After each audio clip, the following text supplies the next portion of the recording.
Okay. Well, we plan, this evening we plan on getting through the remainder of the pegging information and then into probabilities and odds, and hopefully we'll end with the theory of 26, and which has to do with board position, very important. In fact, it's probably the most important part of the game of cribbage, but you can't teach it first. All of these other things come first, and then at some point in your development, you reach the point where board position makes all of the others fit in. It explains discard, why you discard a certain way is because of where you are on the board. Why you peg a certain way is because of where you are on the cribbage board. If you've got good position, you will avoid pegs. Pegs are your opponent's advantage. If your position is not good, you need to go for pegs.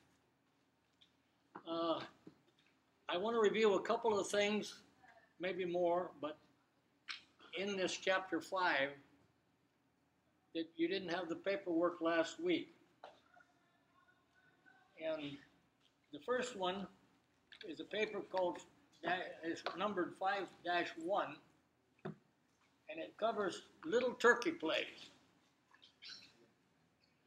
Now, this does not seem like a big thing to most folks, but there is an advantage to faking a flush. The first one in that little turkey play is a hand that has 3 spades in it. And the person has led the 3 of diamonds. Much better lead the 3 of spades. If they put a bigger card on it, you can put the king of spades. You're faking a flush. You're showing 2 spades, 3 and a king. If they make the count 13, you can take the 15 with the deuce. So you're still showing 2 spades. The advantage is, if you're holding a flush, and I begin to think that you are, it very often leads to pegs for you. It very often leads to pegs for you if you fake the flush. So if you have an opportunity to do it, do it. The 3 is the correct lead in that first example, little turkey plays. It just should be the 3 of spades. And then if you turn that over on the back, there's a couple things. I saw this hand this last week at club. 2 aces and a 9 queen. The person with the 2 aces and the 9 queen leads the queen. You know what I would like to do? You've got a 9-1-1. You lead the 9 and hope your opponent puts a queen on it. You pair the queen then for 29. You pair any 10-point card for 29, but it could be the queen. Could be the queen would be the one that's played on a 9, because a 9 lead would encourage a queen or a king, not a 10 or a jack. See? So the card you present forces the 10 and the jack off the play. Who wants to see a jack on the play? So 9, 10-point card from the dealer. You make the count 29 with a queen. Most likely a go, you'll get 30, 31 for 4. If you play the queen, you'll miss all of that. In fact, your aces may be separated completely. And then the last example, really important. I see the non-dealer holding a triple and leading from a single. There is no advantage for the non-dealer to save a triple unless they're deuces, 3s, or 4s. There are no other triples in cribbage that the non-dealer can get in back to back. Remember, we could get 3 deuces and a 10 if we lead the 10 and our opponent makes the count 20 because they got a double run of face cards. Then we could get our deuces in back to back because we'll make the count 22 on our second play. And that would be a go if they got all 10-point cards. The same with 3 3s and a 9. If we lead the 9 and they put a 10 card on it, we make the count 22. If they got all 10-point cards, they say go. So you see, and with 3 4s and a 9 is the only other way that the non-dealer can get a triple in back to back. And you lead the 9 and you get a 19 on it and you make the 4 for 23 and they say go. These all work if they got all 10-point cards. If they got other cards, they won't work. But when they have all 10-point cards, it's big pegs. But those are the only triples that the non-dealer can make work. The dealer can make all triples work, from aces through kings. So if you got a triple, anything other than 2s, 3s, and 4s, there's no reason to hang on to them. Lead from that triple. That's what is shown here at the bottom of this little turkey play. On the back of it, it shows 3 8s and a 9, and it shows the person leading the 9.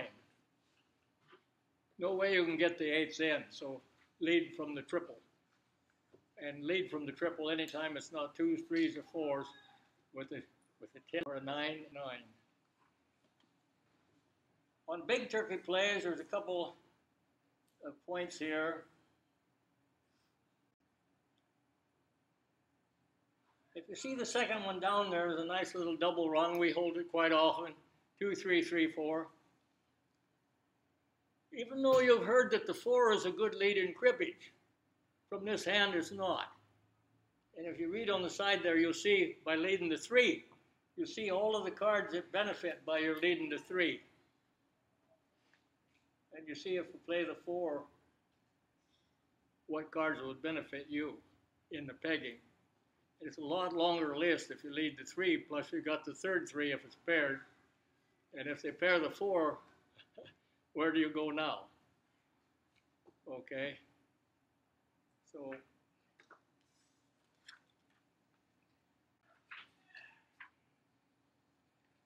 on the back of that sheet, big turkey plays. If you're looking at the numbers, it's 5.2 up in the corner. The third one down shows a hand with 2 5s and a 6 queen.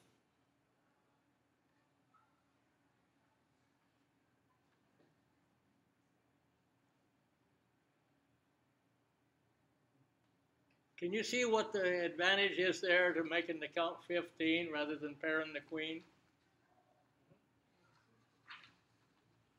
Get a chance for triple. Exactly. And you've also got the 6 for 31 if it says 25. Yep. If it says go on the 25.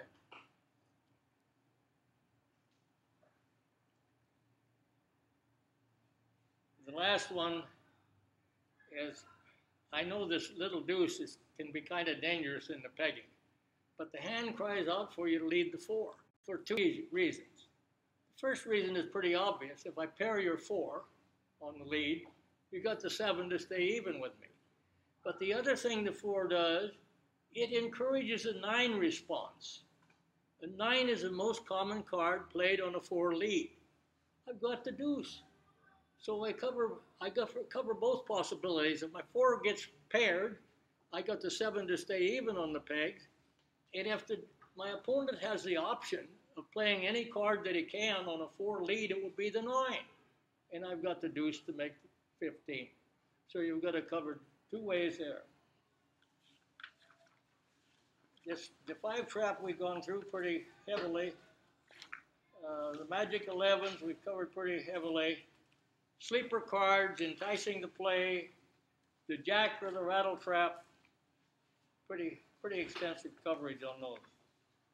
Are there any questions on that part of the pegging game?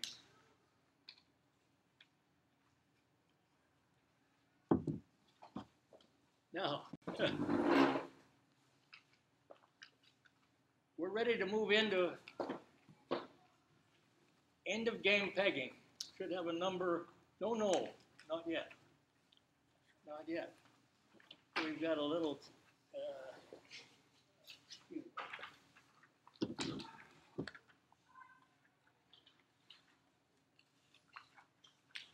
You should have a packet with. Sorry. End of game pegging.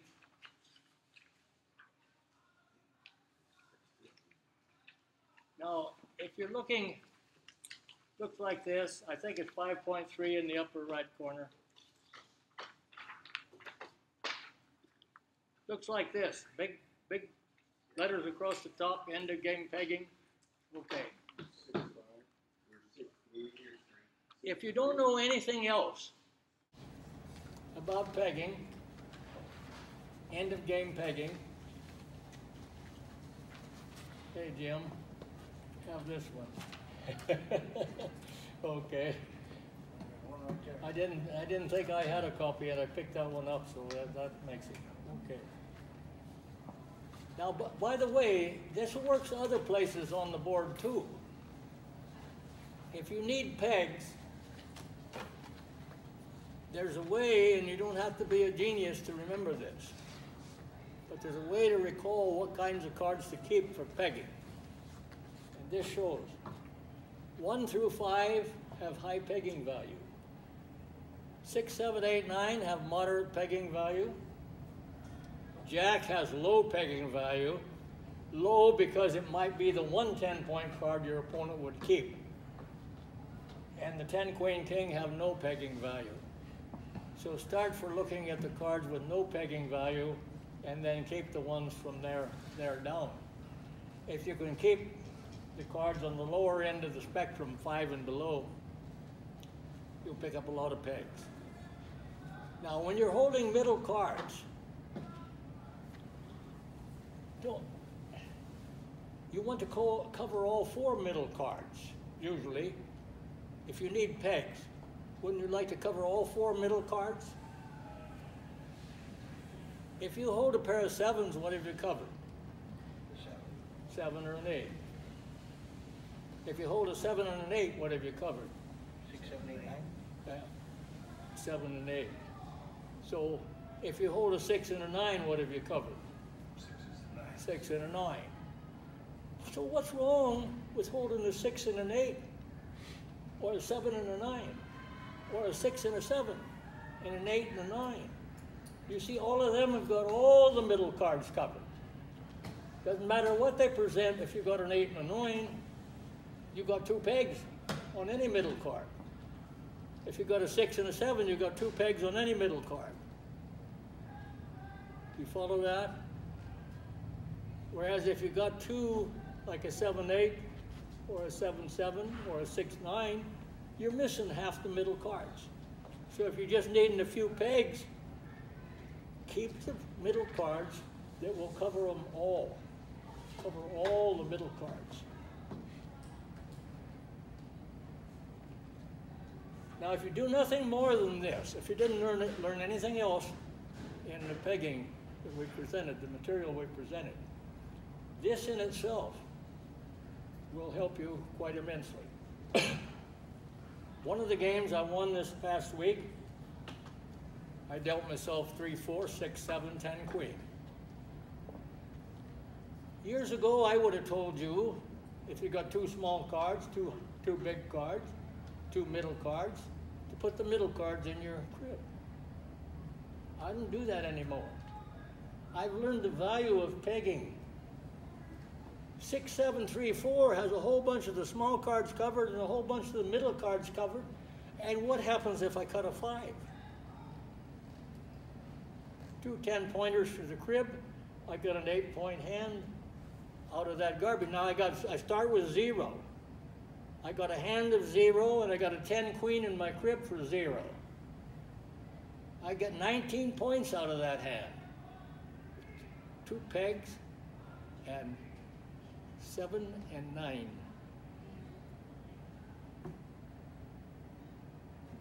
Or 8. Anyway, the total was 18 between the 2 hands. So an absolute 0 hand, I got 18 points.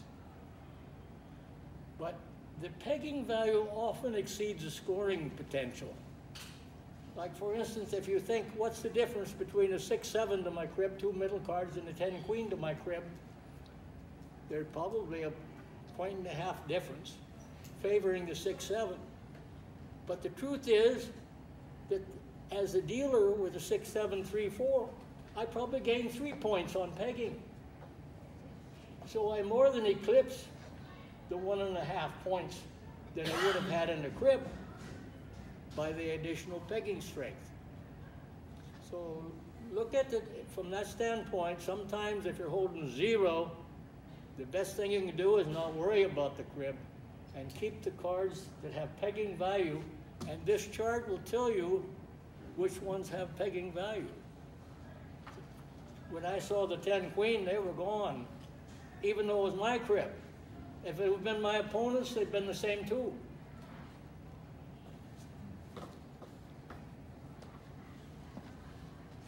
Any questions on that? Here at the end of the game, pegging, I'm assuming that probably everybody's maybe 3 holes out, maybe one 4 holes out, the other one 3. And you're playing offense on the pegging. In order to win the game, you got to peg. Well, you want to entice the play. Now, sometimes, you're not all the time are both players going to be down there, but let's say we just pull out a little hand here that you might be holding. Say you're the dealer. And we're going to pull one of those out of there. Now our opponent, let's just say our opponent is 8 holes out. And we've kept a 3, 4, 5, 6. Our opponent is 8 holes out. And they lead an 8. Now, there's a way with these cards you can peg 10. There's a way with these cards right here you can peg 10. You'll give up 3. But if the lead is an 8, 14, your opponent will look at it. If they put a 9 on it, what happens? Doesn't look good, does it? You might get a run of 4. So they get to thinking, well, I better take 3 while I can. Middle card. So they play the 7. Remember, the 8 is led. So we put this 6 on it. They play the 7, so they got to run a 3. And then the count is 21 with the 7, the play of the 7. We play this for 26. Generally a go. 30. So you see we got a run of 4, a run of 5, and a go. 10 pegs. We still got a card left. 10 pegs, hopefully we're out. Hopefully we didn't need 10 to get out. But recognize when you have a chance to take advantage of the cards that are played, entice the play. See, if I play away from the 8, I'm not going to get diddly. So know when to play on. That actually, I mentioned this in endgame. This works well other places too. If it looks like 10 pegs would be to your benefit, play this on an 8 lead if you're holding these other cards. And then you go 26 after you give up the run of 3 with the 7. And often, very often a go. Very often a go. So you end up with the other run besides. Very, very strong hand to take advantage of the middle card lead. By the way, a 6 response on an 8 lead or an 8 response on a 6 lead very often puts a lot of pressure on your opponent. A 6 response on an 8 and an 8 response on a 6. The 8 response on the 6 really works good because when your opponent is holding a 6, 9, 10 jack, for instance, or a 6 with 2 9s in any other card, they lead from the 6. And so when you put the 8 on it, what can they do about it?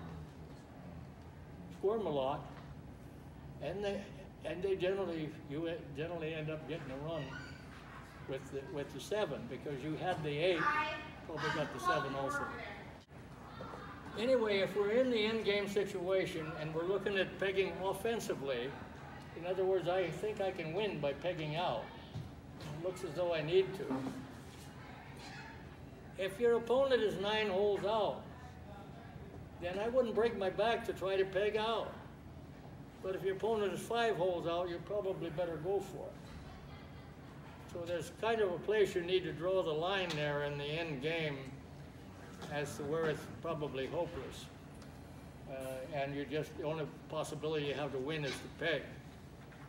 Sometimes that's the case. Paul Hatcher is a very defensive pegger in the end of game, and he figures if his opponent needs 5, he'll go for the pegs. I'm not quite that willing. I would probably think if my opponent needed 7 or 8, I'd like to see him. I'd like to see him score it. I'd like to see them get those points with the score, not with pegs. But remember, we're going to get into some stuff a little later in the class today on what the average number of points is for the non-dealer. And my experience, and it's based on quite a few thousands of games, is that the average is 9 point something. Now, DeLynn figures it's 10.2. That's why after we have the class on DeLynn's theory of 26, we're going to get into something that I call, suppose the theory of 26 is a reality of 25. And then we'll talk about why that might be the case. Good to see you, Dave. Happened to me. Yeah, okay. She kept the last part to herself. So if we're going to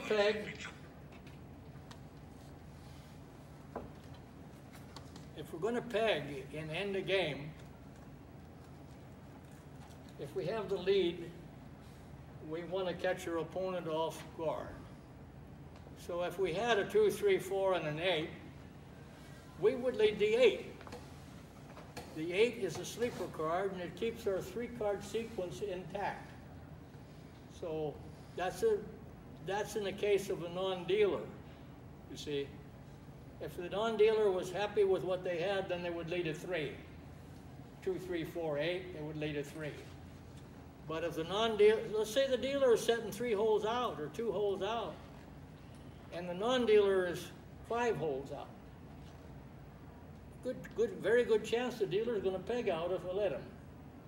So I might as well mislead him with the 8 play and hope that he kept a bunch of small cards, because I got 3 of them, and I can decide whether to play runs or pair. And sometimes down there, the best thing you can do is pair. Because most of the time, if the dealer is close, he won't bother keeping a pair. He'd keep 4 different cards if he needed 2 pegs generally, or 3. He'd keep 4 different cards rather than a pair. So, work the traps. You know what the traps are.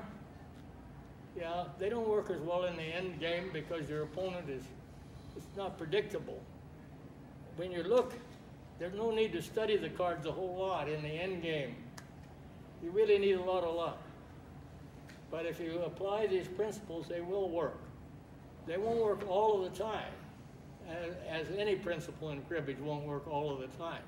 But they'll work more often than they won't. And remember, this is a game where the national champion wins 58% of their games. Wow. That means it's losing 42%. That's pretty high loss rate. But that's how it is. That's how this game sorts out.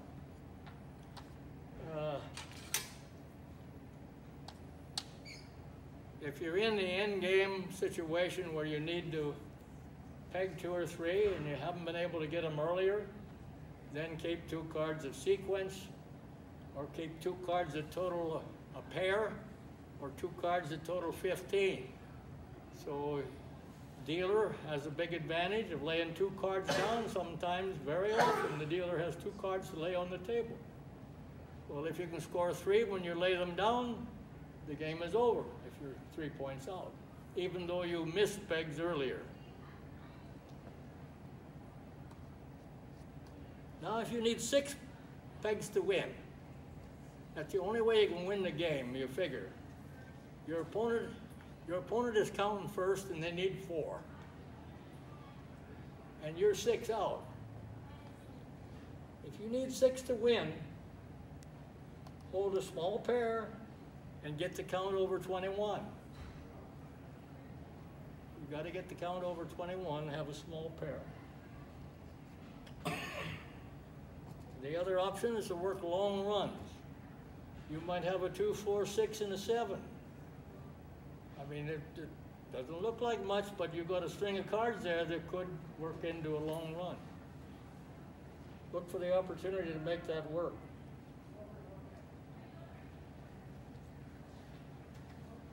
I mentioned DeLynn Colvert pulls this off so often.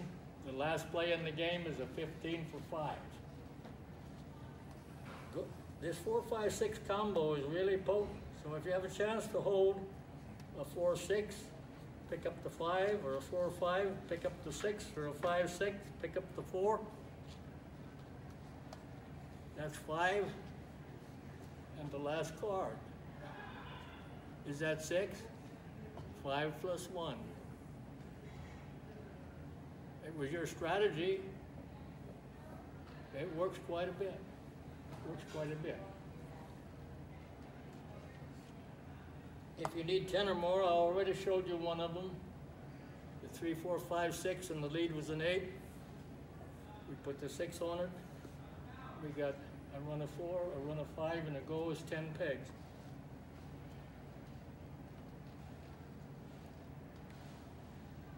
Now, if you don't have cards that will work like that on the long run, or 2 runs, then you want to hold a pair of 7s or smaller, because you need to pick up. You need to close with the 7s, taking the pair and a go, playing your 3rd one. So you got 2 for the pair and 6 and a go is 8. You might get the 10 pegs. But the pair has to be 7s or smaller. It won't work with 8s or something bigger. So if that's the only way you've got to go, hang on to it. That was your plan. Hang on to it. Don't split them. Hang on to them no matter how threatening it looks to play them.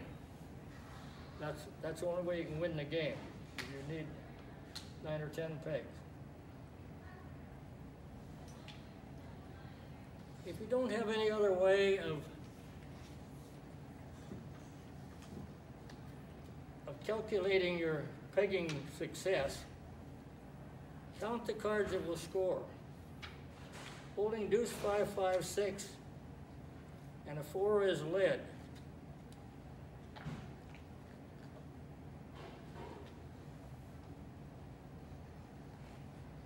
How might that work out?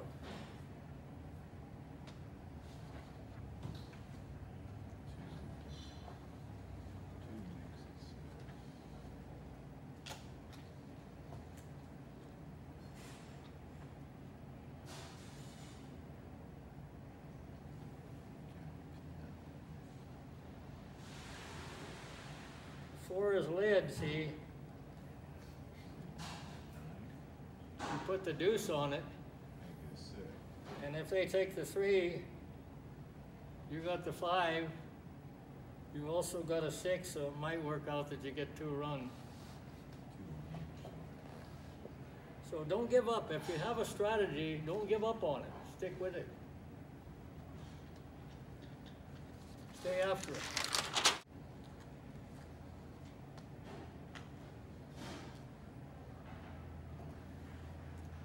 And that's kind of an interesting deal.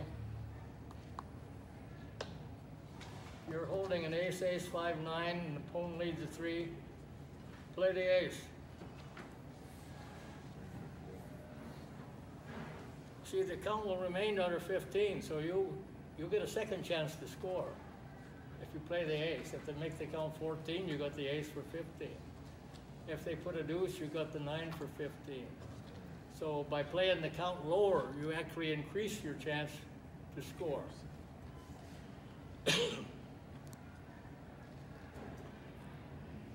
Now, if you're just looking at defense, end the game pegging and you want to play defense, you want to avoid pegs. You have first count, need 4 points to win. Dealer needs 3 pegs.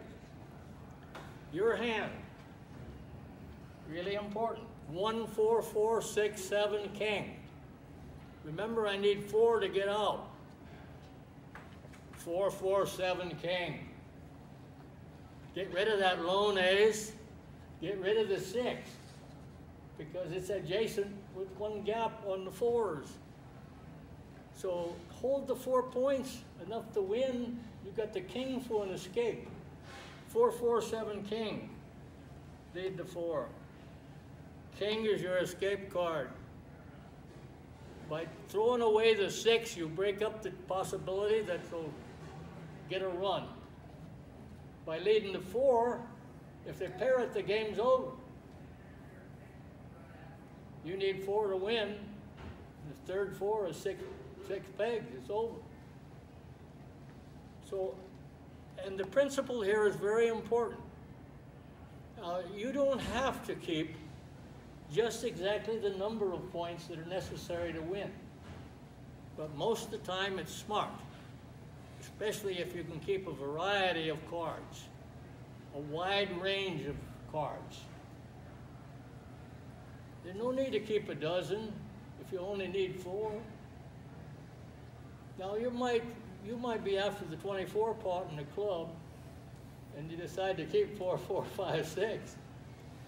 But understand you could give up a bunch of pegs with a 4, 4, 5, 6. And probably about the time you sit down the bear, you got the cut. Well, the game will be over, I guess, if you get the cut, if your opponent's not out.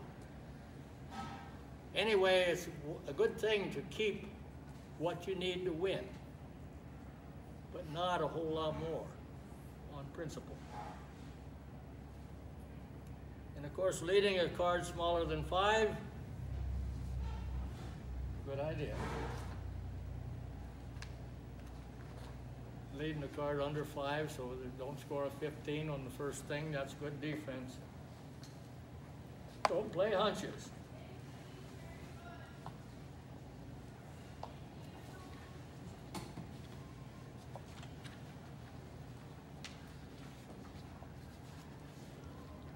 If you have middle cards, and it's an end game situation. Now remember, we're playing defensively here. So if you had middle cards, say you had a 6, 7, 8, you normally would lead off the top of that hand. You normally would lead the 8. But in the end game situation, you want to break the sequence. So you would leave the 7. That's especially good if you got the 1. But you break the 3-card sequence either way. If you got the 1, 6, 7, 8, you take the 15 when they pair your 7. If you don't have the 1, it's still good to break the sequence. Put some air between them. Even if you had a deuce. Even if you had a king with a 6, 7, 8. It would be good to break the sequence in the end of game. Any place else, you would probably lead the 8 from the end of the run because it increases your chances to score. But in end-game pegging here, we're playing defense. We want to avoid the pegs. We got enough to get out on first count, and we don't want the dealer to peg out before we get the count.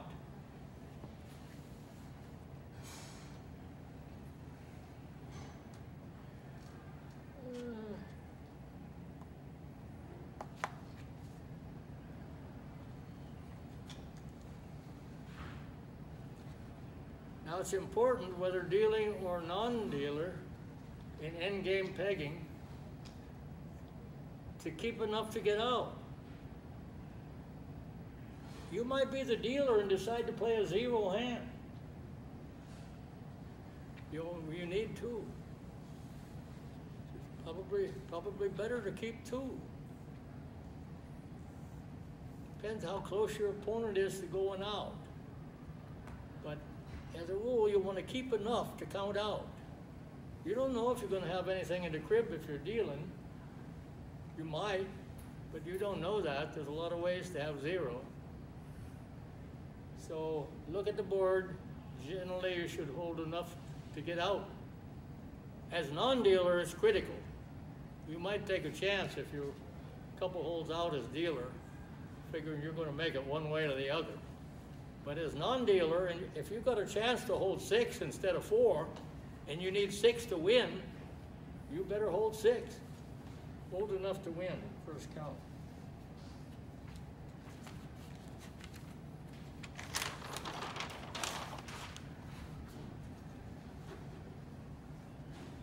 And of course, it's ideal in the end game if you're the non-dealer to be able to lead from a small pair. If you're down there close to the out hole, you just hope you pick up a pair of 4s, a pair of 3s. That's a very, very safe and a good position to be if you can pick up a small pair. It enhances the chances you'll win the game. I've already mentioned faking a flush. Be somewhat reluctant to lead a 10-point card in the end game situation. As often dealer will hold a 5, although I have to mention last week I had 2 10s. And the end game, I need 2 and my opponent needs 2. I lost the game, but I got past the first lead by leading the 10. So sometimes dealer in an end game is going to keep the most favorable cards to peg, and if he has a choice, there'll be small cards. If he has a choice. Now sometimes he picks up a bunch of garbage and he doesn't get those ideal cards. Any questions on that?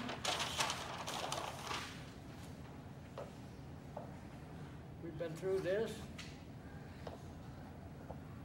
I wanted to mention again that pegging is very unequal. The dealer has a terrific advantage on pegging. Yeah. And